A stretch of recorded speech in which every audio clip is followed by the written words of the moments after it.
آقا کے وفادار ہے علماء دیوبند، اسلام کے غمخوار ہے علماء دیوبند، آقا کے وفادار ہے علماء دیوبند، اسلام کے بسم اللہ الرحمن الرحیم۔ الحمد للہ نحمده ونستعینه ونستغفره ونؤمن به ونتوکل علیہ ونعوذ باللہ من شرور انفسنا ومن سیئات اعمالنا، من يهد اللہ فلا مضل له ومن يضلل فلا هادی له، ونشهد أن لا إله إلا الله وحده لا شريك له، ونشهد أن سيدنا مولانا محمدا عبده ورسوله الذي أرسله بالحق بشيرا ونذيرا وداعيا إلى الله بإذنه وسراجا منيرا، أما بعد، عن أبي هريرة وابن عمر رضي الله تعالى عنهم قال قال رسول الله صلى الله عليه وسلم: لا تنذروا فإن النذر لا يغني من القدر شيئا وإنما يستخرج به من البخيل، أو كما قال عليه الصلاة والسلام، رواه البخاري۔ وعن عائشة رضي الله تعالى عنها قالت قال رسول الله صلى الله عليه وسلم: لا نذر في المعصية وكفارة كفارة يمين، أو كما قال عليه الصلاة والسلام، رواه أبو داود والترمذي۔ صدق الله العظيم وصدق رسوله النبي الكريم، ونحن على ذلك لمن الشاهدين والشاكرين، والحمد لله رب العالمين۔ پچھلے ہفتہ دو ہفتہ قسم کے بارے میں بیان کیا گیا تھا، اس کے کچھ مسائل رہ گئے تھے، آخر میں انشاءاللہ وقت ملے گا تو بیان کر دیا جائے گا۔ اس ہفتہ نظر اور منت کے بارے میں کچھ باتیں عرض کرنے کا ارادہ ہے۔ نظر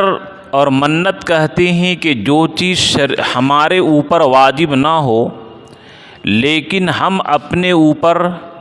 لازم کر لیے ہوں، کسی کام کے اوپر معلق کر کے، کسی کام کے اوپر شرط لگا کر کے،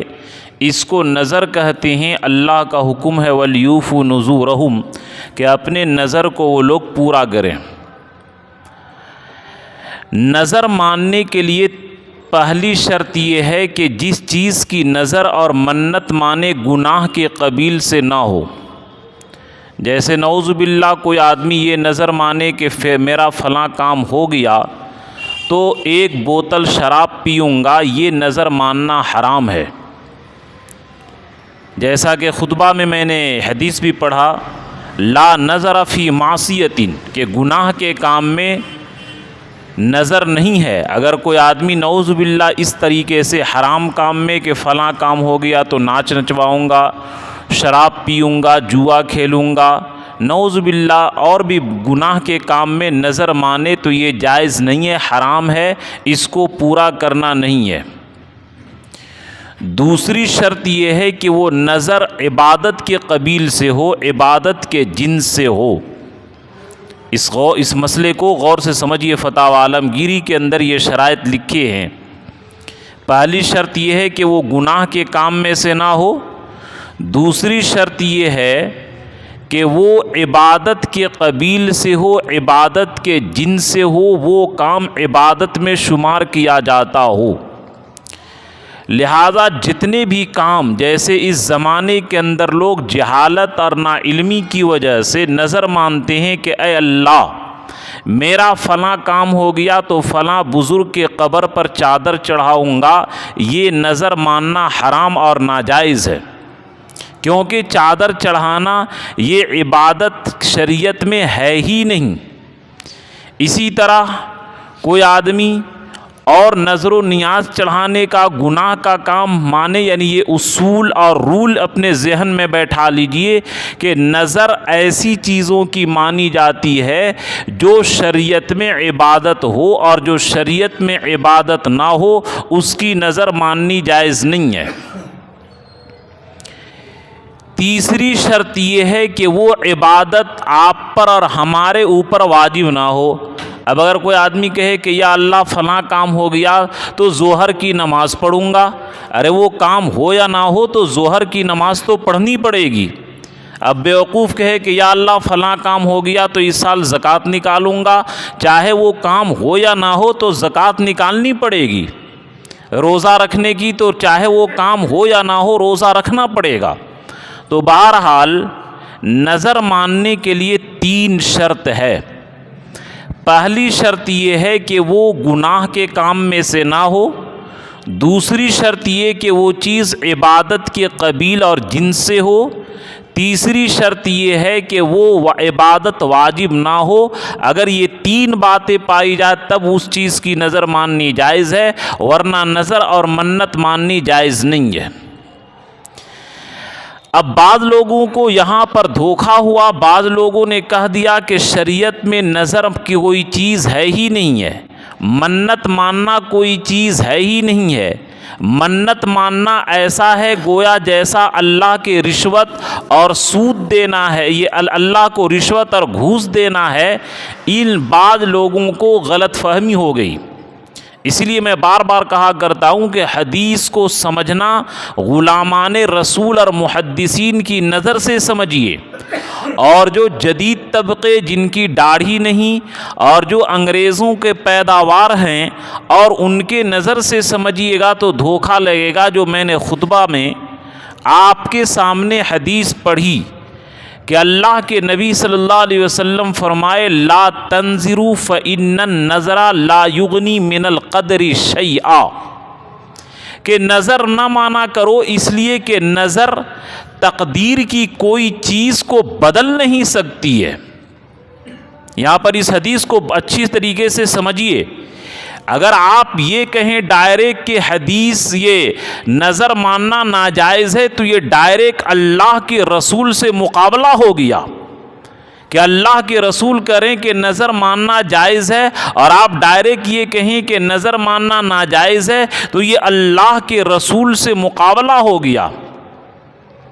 اور اللہ کے رسول کی مخالفت ہو گئی۔ اللہ کے رسول کے جملے کا مطلب سمجھیے کہ لا ان النظر لا یغنی من القدر شیئا، کہ نظر جو ہے وہ تقدیر کی کسی چیز کو بدل نہیں سکتا ہے۔ جو مقدر میں آپ کے لکھا ہوا ہے وہ ہو کر کے رہے گا۔ جیسے اکثر لوگ اس میں کہے پہلے سے ہے اور اس میں کوئی حرج اور گناہ کی بات نہیں ہے، لیکن اللہ کے رسول فرمائے کہ اگر تم جیسے کہ کوئی کام میرا اٹکا ہوا ہے اور نظر مانے کہ اللہ فلاں کام ہو گیا تو روزہ رکھوں گا، نماز پڑھوں گا، اتنا صدقہ کروں گا، وہ کام ہو جائے تو یہ کرنا پڑے گا، یہ واجب ہو جاتا ہے۔ لیکن اللہ کے رسول کے فرمان کا مطلب یہ ہے کہ تمہارے اس نظر ماننے سے اور جس کو اپنے بھاشا میں ہم لوگ گچھنا کہتے ہیں کہ تمہارے اس گچھنے سے، اس نظر ماننے سے تقدیر میں فرق نہیں پڑتا ہے۔ وہ کام اللہ تقدیر میں لکھے ہوں گے تو ہوگا، نظر مانو تو بھی وہ کام ہوگا اور نظر نہ مانو تو بھی وہ کام ہوگا۔ یہ اس حدیث کا مطلب ہے لا یغنی من القدر شیئا۔ اور اگلا جو جملہ ہے وہ انما یستخرج بہ من البخیل، کہ نظر کے ذریعے بخیل کا مال نکال لیا جاتا ہے۔ یعنی عام طور پر کنجوس لوگ تو صدقہ کرتے ہیں نہیں،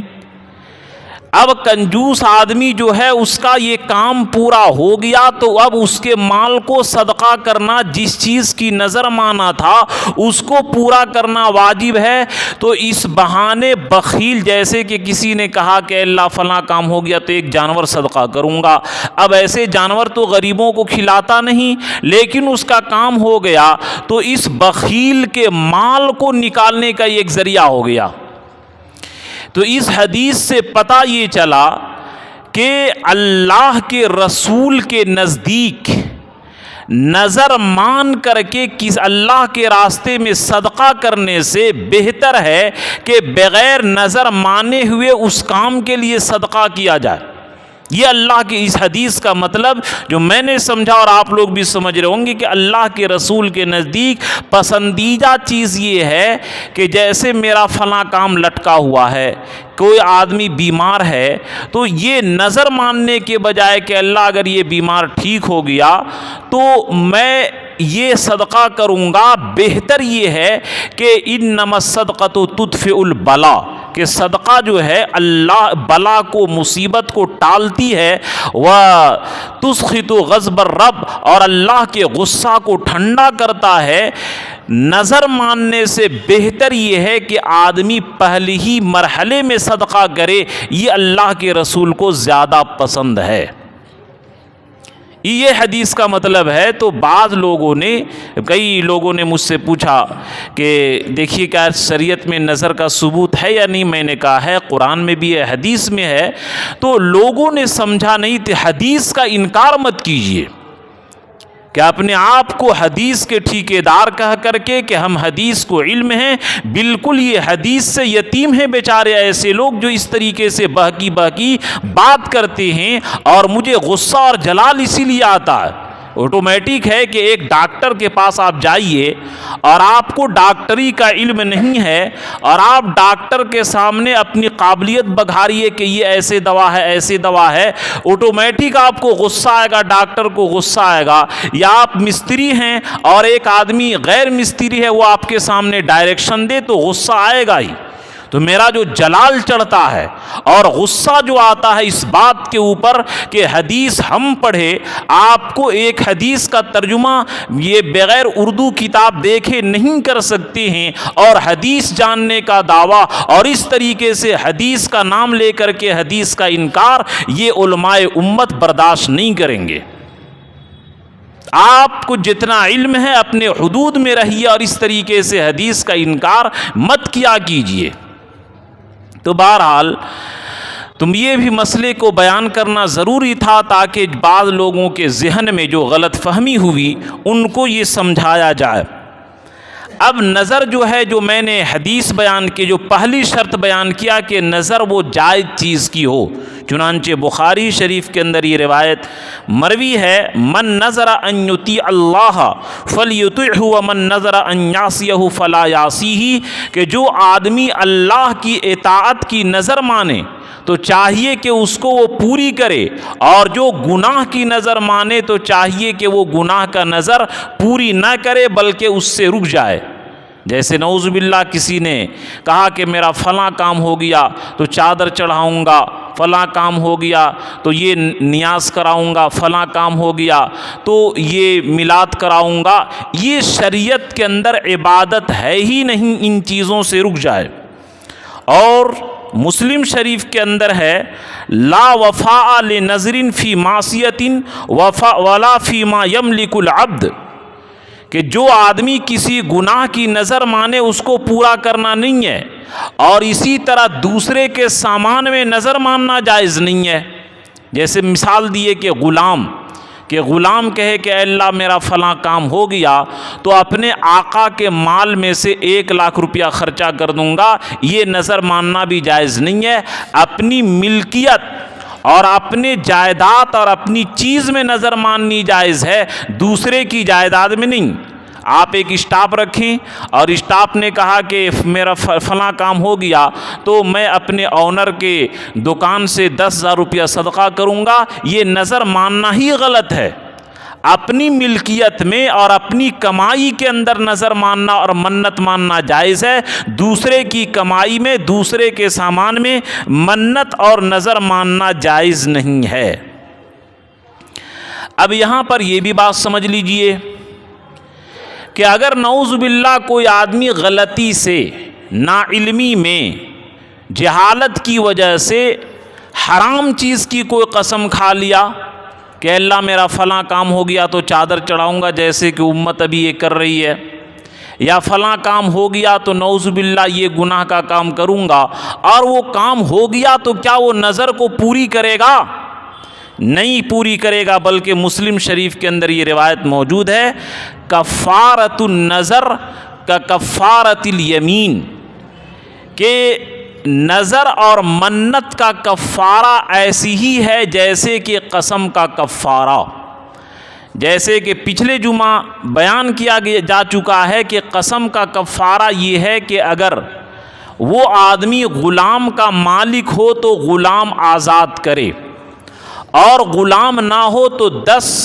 مسکین کو کھانا کھلائے 2 ٹائم یا 10 مسکین کو صدقہ فطر ادا کر دے، ایک فطرہ ایک مسکین کو، ایک ہی مسکین کو ایک دن 10 فطرہ نہ دے دے بلکہ 10 مسکینوں کو الگ الگ کر کے دے دے، یا ایک ہی مسکین کو دینا ہے تو 10 دن کر کے دے، اور یا 10 مسکین کو کپڑا پہنائے اوپر نیچے پورا ڈریس مکمل، اور اگر وہ غریب ہو، نہ غلام آزاد کرنے کی طاقت ہو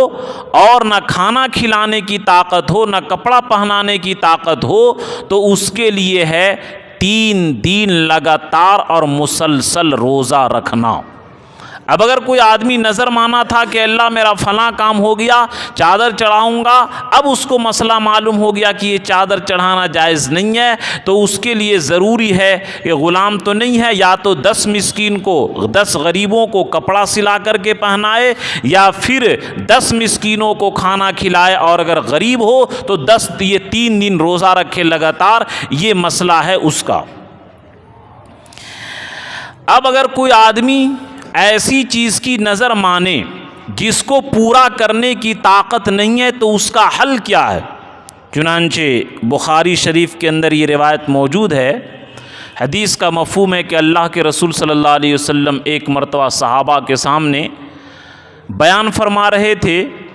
تو دیکھے بیان سے باہر ایک آدمی دھوپ میں کھڑا ہے، تو اللہ کے رسول فرمائے کہ ارے یہ کیوں نہیں بیٹھتا ہے؟ یہ آدمی دھوپ میں کون کھڑا ہے؟ جس طرح تم لوگ بیٹھے ہو ان کو بھی بیٹھنا چاہیے۔ تو صحابہ کرام نے فرمایا کہ اے اللہ کے رسول، یہ ابو اسرائیل ہے، اس نے نظر مانا ہے کہ ان یقوم ولا یقعد، کہ میں کھڑا رہوں گا بیٹھوں گا کبھی نہیں، اور یہ بھی نظر مانا ہے ولا یستظل، کہ سائے میں نہیں رہوں گا، دھوپ میں کھڑا رہوں گا، اور یہ بھی نظر مانا ہے کہ ہمیشہ روزہ رکھوں گا، اور یہ بھی نظر مانا ہے کہ میں لوگوں سے بات نہیں کروں گا۔ اس نے ایسا کام کر لیا ہے، اس لیے نہ بیٹھتا ہے، نہ سائے میں آتا ہے، نہ لوگوں سے بات کرتا ہے، نہ کھاتا ہے دن کے اندر، یہ روزہ رکھتا ہے۔ جب اللہ کے رسول صلی اللہ علیہ وسلم سنے کہ یہ پاگل آدمی ایسی نظر مان چکا ہے، تو اللہ کے رسول فرمائے کہ حکم کرو کہ یہ بیٹھ جائے اور بات کرے اور سائے کے اندر بیٹھے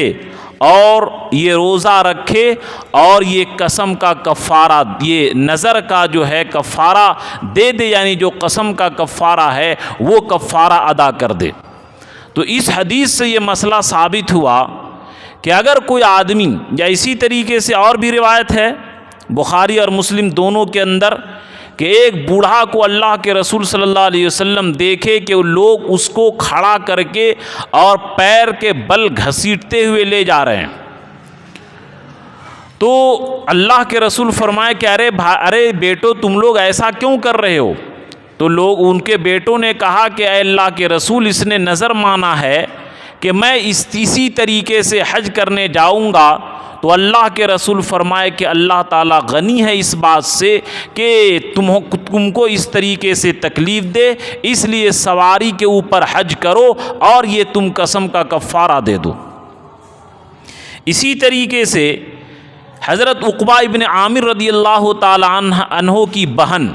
انہوں نے نظر مانا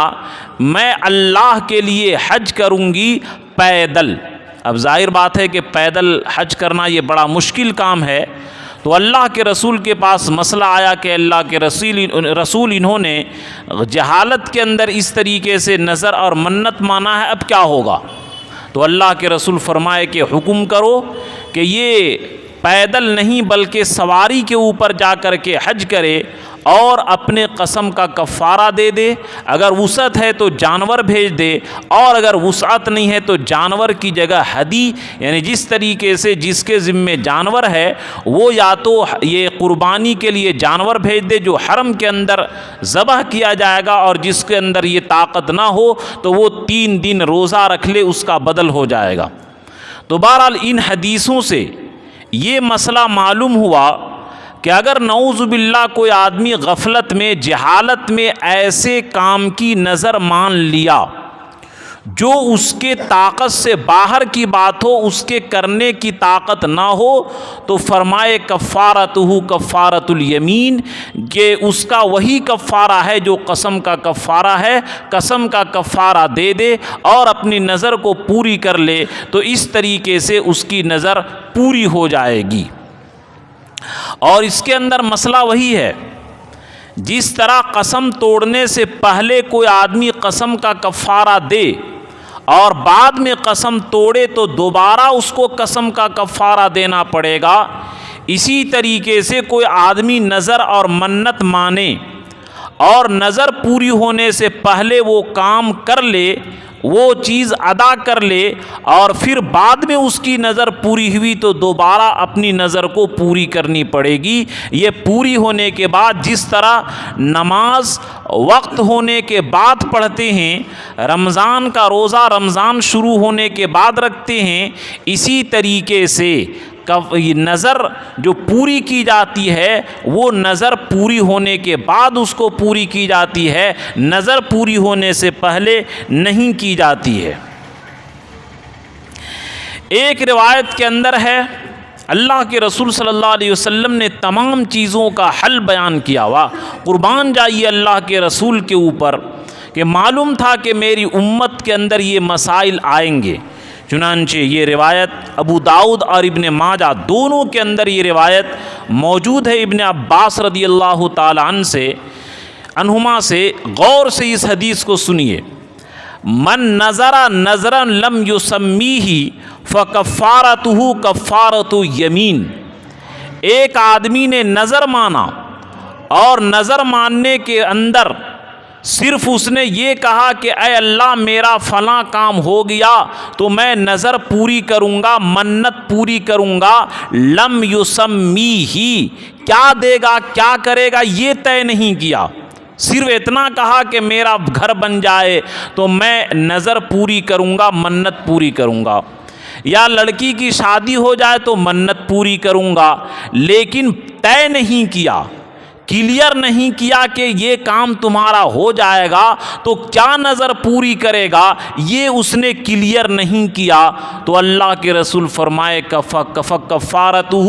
کفارۃ یمین، تو اس کا کفارہ جو ہے قسم کا کفارہ، یا تو ایک غلام آزاد کر دے، یا پھر 10 مسکینوں کو کپڑا پہنا دے، یا 10 مسکینوں کو کھانا کھلا دے، اور اگر غریب ہو تو لگاتار 3 دن روزہ رکھ لے۔ ومن نظر نظرا فی معصیۃ، اور نعوذ باللہ اگر کوئی آدمی گناہ کا نظر مانا، اے اللہ میرا فلاں کام ہو گیا تو شراب پیوں گا، میرا فلاں کام ہو گیا تو چادر چڑھاؤں گا، میرا فلاں کام ہو گیا تو فلاں بزرگ کے نام سے نیاز کروں گا، یہ نظر گناہ کی نظر مانا ہے، تو ایسے وقت میں کیا ہے، اس کے بارے میں بھی اللہ کے رسول فرمائے فکفارتہ کفارۃ یمین، کہ اس کا بھی کفارہ قسم کا کفارہ ہے۔ ومن نظر نظرا لا یطیقہ، اور اگر کوئی آدمی ایسی چیز کی نظر مانا کہ وہ کام کرنے کی طاقت نہ رکھتا ہو، جیسا کہ اللہ کے رسول کے زمانے کے اندر ابو اسرائیل نے یہ قسم کھا لیا تھا کہ لوگوں سے بات نہ کروں گا، سائے میں نہیں بیٹھوں گا، روزہ رکھوں گا، اگر ایسے کام کی کیا ہے نظر مان لیا کہ اللہ فلاں کام ہو گیا تو میں 1 کوئنٹل کا بوجھ اٹھاؤں گا یا 1 مہینہ لگاتار روزہ رکھوں گا۔ بعض پاگل لوگ ایسے بھی ہوتے ہیں، چنانچہ میں جس سال شروع بلسکر آیا تھا تو ایک لڑکا میرے پاس مسئلہ پوچھنے آیا کہ مفتی صاحب پاکستان اور انڈیا کا میچ ہو رہا تھا، میں نے نظر مانا کہ اگر پاکستان جیت گیا تو 60 روزہ رکھوں گا، اب اس دن پاکستان جیت گیا، اب کیا کروں؟ تو اس طریقے سے بھی لوگ کیا ہے بے وقوفی کا کام کرتے ہیں۔ پھر جو اس کے مسائل تھا میں نے اس کو مسئلہ بتایا، وہ بیچارہ مکمل 60 روزہ کا احتیاطاً فدیہ بھی دے دیا۔ تو اگر ظاہر بات ہے کہ 60 روزہ رکھنا غیر رمضان میں یہ بڑا مشکل کام ہے، رمضان میں تو اللہ کی برکت اور رحمت ہوتی ہے کہ روزہ رکھ لیتے ہیں، غیر رمضان کا روزہ 60 مسلسل رکھنا یہ بڑی مشکل کا کام ہے۔ تو بہرحال کہ جو آدمی ایسے کام کی نظر مانا جو اس کے کرنے کی طاقت نہ رکھتا ہو تو اس کا بھی کفارہ قسم کا کفارہ ہے۔ وَمَن نَظَرَ نَظْرًا أَطَاقَهُ فَلْيُوفِ بِهِ، کہ اگر جو آدمی ایسے کام کی نظر مانا ہے جس کو پورا کرنے کی طاقت رکھتا ہو تو چاہیے کہ اس کو پورا کرے۔ تو ان لوگوں کی یہ ذہن سازی ہونی چاہیے کہ جو لوگ کہتے ہیں کہ اگر کوئی آدمی نظر مان لے جائز اور حلال چیز کی اور وہ کام پورا ہو گیا تو کہیں بھی اس حدیث میں ثابت نہیں ہے کہ وہ کام کرنا پڑے گا، یہ اللہ کے رسول کے ساتھ مقابلہ آرائی اور اللہ کے رسول کے حدیث کا انکار ہے۔ اللہ کے رسول فرما رہے ہیں فَلْيَفِ بِهِ، کہ اس نظر کو پوری کرنی پڑے گی جس کو کرنے کی طاقت ہو، اور آپ کہہ دیں کہ نہیں اس کا نہیں ہے، تو میرے دوستو اس طریقے سے اللہ کے رسول سے مقابلہ کرنے سے بچیں اور اس طریقے سے حدیث کا نام لے کر کے حدیث کا انکار نہ کریں، ورنہ بڑا اس کا انجام خطرناک ہوگا۔ یہ نظر ماننے کا اچھا، اگر کوئی آدمی نظر مانے کہ میں فلاں جگہ نماز پڑھوں گا تو کیا وہیں پر نماز پڑھنا ضروری ہے؟ چنانچہ یہ روایت ابو داؤد شریف کے اندر موجود ہے کہ جب اللہ کے رسول صلی اللہ علیہ وسلم فتح مکہ کر لیے، مکہ فتح کر لیے، تو مکہ فتح ہونے کے بعد ایک آدمی آیا، صحابی رسول آئے، اور صحابی رسول نے کہا کہ اے اللہ کے رسول، میں یہ نظر مانا تھا کہ جس دن مکہ فتح ہوگا اس دن میں مسجد اقصی یعنی بیت المقدس فلسطین جا کر کے 2 رکعت شکرانے کے نماز پڑھوں گا۔ اے اللہ کے رسول، آج اللہ تعالیٰ نے مکہ فتح کر دیا تو کیا میرے لیے ضروری ہے کہ میں فلسطین جا کر کے اور بیت المقدس مسجد اقصی کے اندر نماز پڑھوں؟ اللہ کے رسول فرمائے صلی ہا ہونا، یہیں 2 رکعت نماز پڑھ لو۔ پھر ان صحابی کو ہوا کہ اللہ کے رسول کیا وہاں پڑھنا ہوگا؟ اللہ کے رسول فرمائے صلی ہا ہونا، یہاں نماز پڑھو۔ پھر تیسری بار فرمائے کہ کیا وہاں جا کر پڑھنا ہوگا؟ اللہ کے رسول فرمایا اگر تیری طاقت ہے تو وہاں جا کر پڑھ، ورنہ یہاں بھی پڑھ لے گا تو تیری نماز ہو جائے گی۔ اس سے مسئلہ یہ، اس حدیث سے یہ مسئلہ نکلا کہ اگر کوئی آدمی نظر مانا کہ یا اللہ فلاں کام ہو گیا تو فلاں مدرسے میں یہ کروں گا، یہ جانور دوں گا، تو اسی مدرسے میں دینا ضروری نہیں ہے، دوسرے مدرسے میں بھی کیا دے دیا تو کافی ہو جائے گا۔ یہ الگ مسئلہ ہے کہ مسجد میں یا مدرسے میں جس کام کے لیے پیسہ دیا جائے اسی کام کے اندر استعمال کیا جائے، جس مد میں جس کام کے لیے دیا جائے اسی کام کے اندر خرچ کیا جائے، ورنہ یہ خیانت اور گناہ ہوگا۔ فقہائے کرام نے لکھا ہے مراعات شرط الواقفین واجبۃ اور شرط واقفی کا نص شارعی، کہ جس طرح شریعت کی پاسداری کی جاتی ہے اسی طرح جو لوگ چندہ دیتے ہیں جس کام کے لیے اس میں خرچ کریں، ورنہ قیامت کے دن گناہ ہوگا کہ وہ تو کام نیکی کا بیڑا اٹھایا تھا لیکن غلط خرچ کرنے کی وجہ سے وہ آدمی گنہگار ہوگا۔ اس لیے خاص رعایت اس پر کی جاتی، جتنے بھی مدرسے میں ہیں مد بنے ہوئے ہوتے ہیں کہ اس کو اسی کام کے لیے، جس کام کے لیے کیا جائے اس کو خرچ کیا جائے۔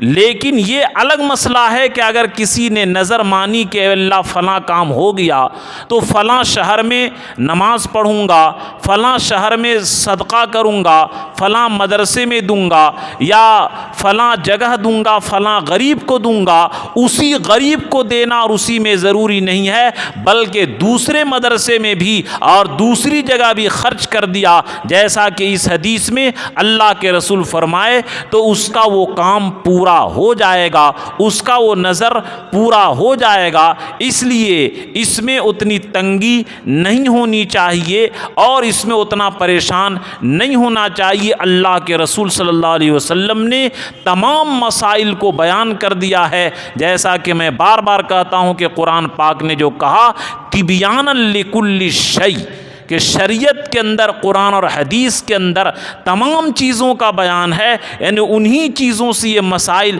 نکل کر کے تمام چیزوں کی ضروریات پوری کی جاتی ہے۔ یہ اللہ کے رسول صلی اللہ علیہ وسلم کا احسان ہے کہ الیوم اکملت لکم دینکم، اللہ نے اعلان کر دیا کہ ہم نے تمہارے لیے شریعت کو، دین کو مکمل کر دیا۔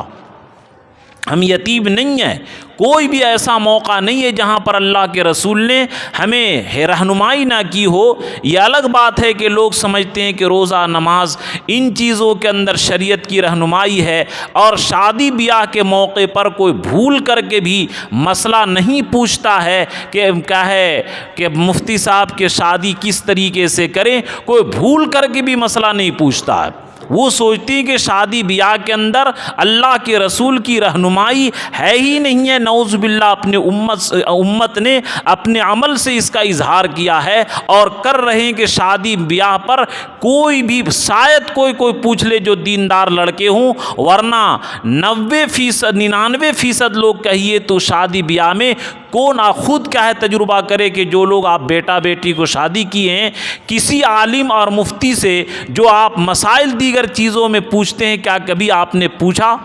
ہر آدمی اپنے دل کے اوپر ہاتھ رکھ کر کے سوچے۔ تو یہ اللہ کے رسول صلی اللہ علیہ وسلم نے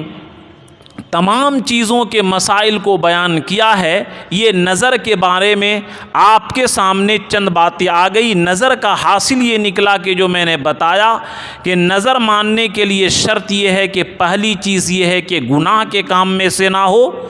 دوسری شرط یہ ہے کہ وہ عبادت کے قبیل سے ہو، تیسری شرط یہ ہے کہ وہ عبادت آپ پر پہلے سے واجب نہ ہو، کہ اگر کہیں کہ اللہ فلاں کام ہو گیا تو جمعہ کی نماز پڑھوں گا، چاہے آپ کام ہو یا نہ ہو، جمعہ کی نماز تو پڑھنی پڑے گی۔ اور اگر کوئی آدمی ایسے کام کی نظر مانا اور پورے کرنے کی طاقت ہے تو اس کام کے کرنے کے ہونے کے بعد نظر کو پوری کرنا واجب ہے، اور اگر گناہ کے کام میں اور ایسے کام جس کو کرنے کی طاقت نہ ہو تو اس کا کفارہ، قسم کا کفارہ دینا پڑے گا۔ کچھ مسائل جو قسم کے رہ گئے تھے اس کو اس ہفتہ بیان کر دیتا ہوں کہ اگر کسی نے قسم کھایا کہ میں تم سے کبھی بھی بات نہ کروں گا، فقہائے کرام لکھتے ہیں کہ اس سے مراد یہ ہوتا ہے کہ موت تک اگر ایک مرتبہ بھی وہ بات کر لیا تو اس کی قسم ٹوٹ جائے گی اور پھر اس کو کفارہ دینا پڑے گا۔ اور اگر کوئی کہا، جیسے کہ عام طور پر جب دوستوں میں لڑائی ہو جاتی ہے تو قسم خدا کی میں تیری صورت کبھی نہیں دیکھوں گا، یہ ایک دوست دوسرے دوست کو بول دیتا ہے۔ اب کیا اس کی شکل دور سے دیکھ لیا تو کیا قسم ٹوٹ جائے گی؟ فقہائے کرام نے لکھا ہے کہ اس طرح سے جملہ بولنے کا مقصد ہوتا ہے کہ تم سے تعلق نہ رکھوں گا، لہذا اگر اس جملہ کے بولنے کے بعد کہ میں کبھی بھی تیری صورت نہ دیکھوں گا اگر تعلق رکھتا ہے تب تو قسم ٹوٹے گی، اور دور سے کہیں صورت پر نظر پڑ گئی تو اس سے قسم نہیں ٹوٹے گا۔ اسی طرح کسی نے قسم کھا لیا، جیسے مثال کے طور پر کسی کا بیٹا اکلوتا ہے بڑا شریر، اور باپ نے کیا ہے مارنے کے لیے دوڑایا اور گھر نہیں آ رہا ہے، وہ بیٹا بڑا چالاک تھا، اس نے کہا کہ ابو پہلے آپ قسم کھائیے کہ قسم خدا کی آپ مجھے کبھی نہیں ماریں گے۔ اب وہ بیٹا نے باپ سے قسم کھلوا لیا کہ ہاں قسم خدا کی میں تجھے کبھی نہیں ماروں گا۔ اب ظاہر بات ہے کہ اس کی پٹائی نہ ہو تو بدماشی اور بڑھتی چلی جائے گی، تو آپ خود نہ پیٹیں بلکہ اپنے دوسرے بھائی سے یا دوسرے اپنے بیٹے سے یا استاد سے دوسرے سے پٹوا دیں اپنے بیٹے کو اصلاح کے لیے، تو آپ کی قسم نہیں ٹوٹے گی۔ آپ اپنے سے ماریں گے تب قسم ٹوٹے گی، اور دوسرے کے ذریعے مروائیں گے تو پھر قسم نہیں ٹوٹے گی۔ اسی طرح کوئی آدمی قسم کھا لیا کہ قسم خدا کی میں زمین پر نہیں بیٹھوں گا، جیسے کہ ابو اسرائیل نے کہہ دیا تھا کہ میں نہیں بیٹھوں گا، وہ تو مطلق کہا تھا۔ اگر کوئی آدمی قسم کھائے کہ زمین پر نہیں بیٹھوں گا تو خالی زمین اور فرش پر چاہے وہ پکا ہو، مٹی ہو، مرمر ہو، جو بھی ہو، جس چیز کے اوپر بیٹھے گا قسم ٹوٹ جائے گی۔ لیکن اگر اسی زمین اور مرمر پر مکھمل، چادر، چٹائی، قالین بچھا کر کے بیٹھے گا تو ایسی صورت میں اس کی قسم نہیں ٹوٹے گی۔ یہ شریعت نے ہمیں آسانی دیا ہے۔ اسی طرح کسی آدمی نے کہا کہ میں اس کپڑے کو نہیں پہنوں گا، قسم کھا لیا، تو کیا اس کپڑے کو چھونے سے حانث ہو جائے گا؟ چنانچہ ایک مسئلہ آیا کہ بیوی پہلے سے گھر میں موجود تھی اور شوہر کہیں کام سے آیا، تھکا ہوا ہوگا۔ اب بیوی کہی کہ ذرا یہ کپڑا کھل گیا ہے، اس کو درزی سے سلا کر کے لے آئیے۔ شوہر کہا کہ بعد میں سلوا دوں گا۔ اب بیوی بضد ہو گئی کہ نہیں ابھی کرنا پڑے گا۔ اب شوہر بھی جلال اور غصہ میں آیا اور اس نے کہا کہ اگر تم اس کپڑا کو پہنی ہے تو تم کو تینوں طلاق۔ اب یہ معاملہ بڑا کھٹائی میں پڑ گیا کہ اب عورت کے کیا ہے، کہی کہ ارے اس کپڑا کو پہننے میں بڑا خطرہ ہے، تو ڈر سے چھوئی بھی نہیں، بلکہ اس کپڑا کو لکڑی سے پکڑ کر کے اٹھا کر کے چولہا میں ڈال کر کے اور پورے کپڑے کو جلا دی۔ میں نے کہا مسئلہ پوچھنے سے پہلے کم سے کم یہ اس کام کے کرنے سے پہلے مسئلہ پوچھ لیتے کہ اس کپڑے کو غریب کو صدقہ کر دیتے، یا اس طریقے سے یہ کیا کچھ کام ہو جاتا۔ تو بہرحال اگر کسی نے قسم کھایا کہ میں اس کپڑے کو پہنوں گا نہیں اور چھو دیا تو قسم نہیں ٹوٹے گی، یا اسی طریقے سے جیسا کہ اس واقعہ میں کہ طلاق کی قسم دیا تو طلاق نہیں ہوتی جب تک کہ وہ نہیں پہنتی۔ تو اس غلط کی کہ اس طریقے سے اگر کوئی آدمی قسم کھا لے اور استعمال کی چیز ہو تو وہ برباد نہیں کرنی چاہیے، بلکہ غریبوں کو دے دینا چاہیے تاکہ غریبوں کا وہ کام آئے۔ یہ چند مسائل 3 ہفتے آپ کے سامنے قسم اور نظر کے بارے میں بیان کی گئی۔ اللہ تعالی ہم سبوں کو شریعت کی پابندی کی توفیق عطا فرمائے۔ آمین وآخر دعوانا ان الحمد للہ رب العالمین۔